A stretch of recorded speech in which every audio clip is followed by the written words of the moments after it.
এই যে ঐক্যমত কমিশন যেই এটি বানিয়েছে, সেখানে যদি শহীদ পরিবারদের প্রতিনিধিকে রাখা যেত, রাখা সম্ভব হয়নি।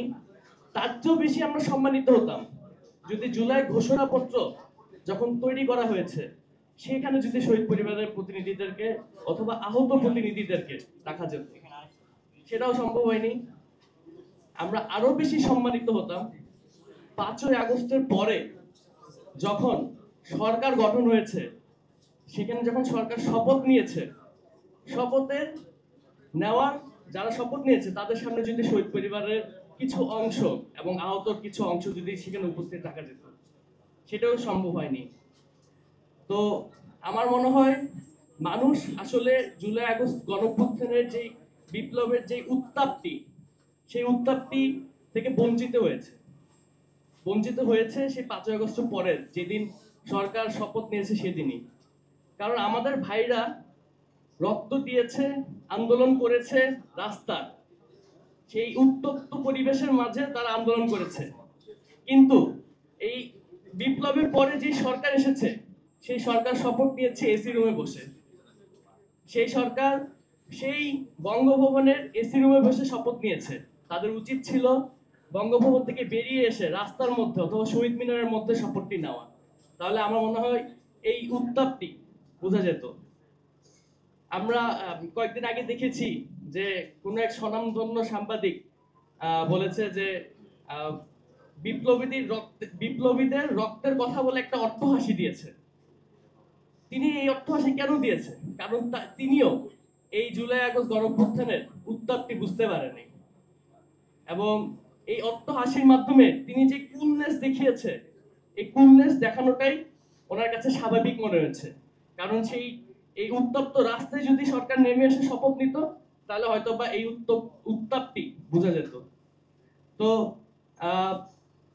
এগুলো আসলে মনের ক্ষোভ, যেগুলো প্রকাশ করার কখনো কোথাও সুযোগ পাই না, অথবা পেলেও সেভাবে করতে পারি না, কিন্তু আজকে এখানে করছি। এই যে জুলাই চার্টার, সেটি যে বাস্তবায়নের প্রক্রিয়া, সেটি এই জুলাই চার্টার তৈরি করার আগে এই বাস্তবায়নের প্রক্রিয়া নিয়ে আলোচনা করা উচিত ছিল। তারপরে এই জুলাই চার্টার তৈরি করা উচিত ছিল আমার মতে। আমার মনে হয় আমার সাথে অনেকে এখানে একমত হবে। কারণ আপনি যদি নাই জানেন এটা বাস্তবায়িত কিভাবে হবে, তাহলে এটা বানিয়ে লাভ কি? যেহেতু এখন একটা প্রসেসে এসেছে এবং এটি তৈরি হচ্ছে, তার জন্য সাধুবাদ জানাই। এবং আমার এখানে এনসিপির পক্ষ থেকে, জাতীয় নাগরিক পার্টির পক্ষ থেকে 6টি স্টেপ দেওয়া হয়েছে বা 6টি পদ্ধতি দেওয়া আছে কিভাবে বাস্তবায়ন করা যায়। খুবই চমৎকার বাস্তবায়ন পদ্ধতি দেওয়া হয়েছে। আমাদের হাদি ভাই কথা বলে গিয়েছে, এবং আমাদের যে খালেদ সাইফুল্লাহ ভাই যিনি ছিল, তিনি একটি খুব গুরুত্বপূর্ণ কথা বলে গিয়েছে যে এর আগেও একটা সিনেমা হলের ঘটনাকে কেন্দ্র করে সংবিধান অ্যামেন্ডমেন্ট করা হয়েছে।